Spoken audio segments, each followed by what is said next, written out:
হচ্ছে বাফেলোর কিছু ডেনিম আসছে একদম সুপার এটেক। এই যে একটা কালার, এটা ডেনিমের মধ্যে। আর কালারগুলো দেখেন, এগুলো অনেক সুন্দর।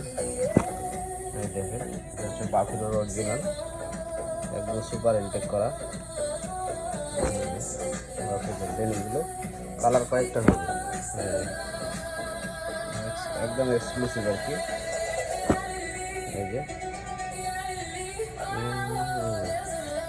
ব্ল্যাক যারা চাচ্ছেন ব্ল্যাক নিতে পারবেন। এই যে অনেক সুন্দর কালারগুলো দেখেন, বাফেলোর এটা একদম অরিজিনাল আর কি। তো দেখেন কালারগুলো সুপার ইনটেক আসছে, মিড ডেনিম প্লাস ডেনিম। বাফেলোর ডেনিম আসছে, এগুলো কিন্তু আপনারা নিতে পারেন। প্রচুর প্রোডাক্ট আসছে কিছুক্ষণ আগে, তো এগুলো কিন্তু আমাদের কাছ থেকে নিতে পারেন। ধন্যবাদ।